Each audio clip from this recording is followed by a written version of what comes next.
This video sponsored by Buy Mode shopping application. வணக்கம் அண்ணா. வணக்கம் அமைச்சரே, வாருங்கள். மன்னா, நேற்று எதை பற்றி பேசினோம்? எதை பற்றி பேசினோம்? அதானே, மறதியை பற்றி பேசினோம். ஆம், அதுதானே, அதைத்தான் மறந்து விட்டேன். இல்லை என்றால் மட்டும் நினைவிருக்கும். மன்னா, மறதி மிகவும் நல்லது. அது ஒரு சாம்பார் சாதம், தயிர் சாதம் என்றெல்லாம் சொல்லிக் கொண்டிருந்தீர்களே. அமைச்சரே, அது ஒரு வரப்பிரசாதம் என்று சொன்னேன். சரி, ஏதோ ஒரு சாதம் விடுங்கள். அப்படியெல்லாம் சொல்லிக் கொண்டிருந்தீர்களே, நான் வீட்டிற்கு சென்று அதையே சிந்தித்துக் கொண்டிருந்தேன்.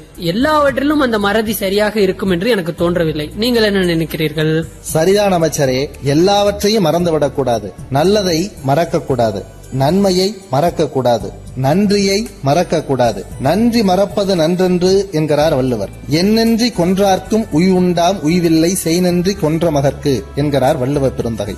சீர்மை மறவேல் என்கிறது ஆத்திச்சூடி. புகழுக்கு காரணமான நல்ல செயல்களை செய்ய மறக்காதே என்றுதான் அதனுடைய பொருள். தொன்மை மறவேல் என்றும் ஔவையார் கூறுகிறார். பழமையான நட்பை மறந்து விடாதே என்கிறார். மறதியால் பல பிரச்சனைகளை சந்திக்க வேண்டியது வரும். சிலர் எந்த பொருளை எந்த இடத்தில் வைத்தோம் என்பதை மறந்துவிட்டு அல்லல் படுவார்கள். முக்கியமான கடிதங்கள், தகவல் குறிப்புகள் எல்லாவற்றையும் பத்திரமாகத்தான் வைத்திருப்பார்கள். ஆனால் அந்த கோப்பு எங்கே வைத்தோம், அந்த பொருட்களை எந்த இடத்தில் வைத்தோம் என்பதை மறந்து தவிப்பார்கள். உங்களை போல. உங்களை பிறகு பேசிக் கொள்ளுங்கள்.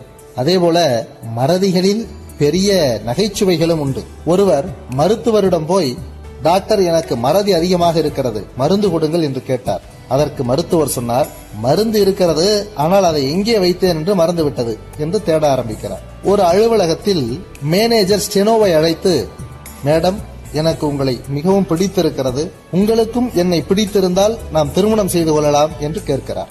அந்த பெண்ணுக்கு கோபம் வந்து கத்த ஆரம்பித்து விட்டார். உடனே மேனேஜர், ஐயோ, உனக்கு பிடிக்கவில்லை என்றால் பரவாயில்லை, விட்டுவிடு, இப்படி சத்தம் போட்டு என்னை அசிங்கப்படுத்தாதே என்றார். உடனே அந்த பெண் சொன்னால், அதற்கு இல்லை, போன மாதம்தான் நமக்கு கல்யாணமானது, அதை கூட மறந்து விட்டீர்களே என்று புலம்பினார். மன்னா, மறதி இருக்க வேண்டியதுதான், அதற்கென இப்படியுமா? ஆமாம் அமைச்சரே. ஒருவர், என்னென்ன உங்களுடைய துணியில் முடிச்சு போட்டு கொண்டு வந்திருக்கிறீர்கள் என்று நண்பர் கேட்டார். வரும்போது, மறக்காமல் மளிகை சாமான்கள் வாங்கி வர வேண்டும் என்று என் மனைவி முடிச்சு போட்டு விட்டால் என்று சொல்லுகிறார். வாங்கி விட்டீர்களா மளிகை சாமான்களை என்று கேட்க, வாங்கவில்லை. ஏன்? லிஸ்டை தந்துவிட என் மனைவி மறந்து விட்டாள் என்று சொல்லுவார்கள். அளவுக்கு அதிகமாக படித்த மேதைகளுக்கு மறதி அதிகம் உண்டு அமைச்சரே. மறதி மிகுந்த பேராசிரியர் என்று பட்டம் அதிகம் உண்டு அமைச்சரே. இன்னொன்று சொல்லட்டுமா? அமெரிக்காவில் ஒரு பெரியவர் தெருவில் போவோர் வருவோரிடமெல்லாம் ஐன்ஸ்டீன் வீடு எது என்று கேட்டுக்கொண்டே வந்தார். ஒருவர், இதுதான் ஐன்ஸ்டீன் வீடு என்று காட்டிவிட்டு, சரி, நீங்கள் அவருக்கு என்ன உறவு முறை என்று கேட்டார். நான் தான் ஐன்ஸ்டீன் என்று சொன்னார். இவர்தான் அணுகுண்டை கண்டுபிடித்த விஞ்ஞானி. ஆராய்ச்சியில் மூழ்கியதால் சொந்த வீட்டை கூட மறந்துவிட்டார். இப்படி மறக்க கூடாதவற்றை மறந்து விட்டவர்களும் உண்டு.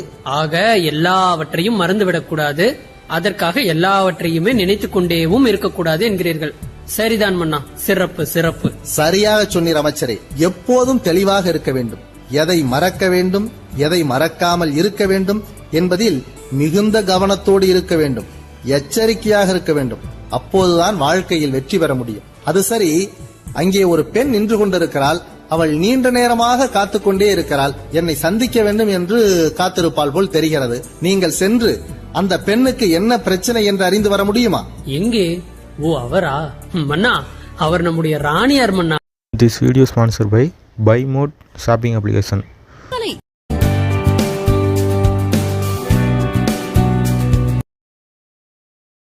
வந்திருக்கும் அத்தனை தமிழ் நெஞ்சங்களுக்கு என்னுடைய நன்றிகள். போர் அடிச்சா மன்னிச்சிருங்க, ஏதாவது ஸ்பார்க் அடிச்சா ஏத்துக்கங்க, ஃப்ரீ அட்வைஸ்.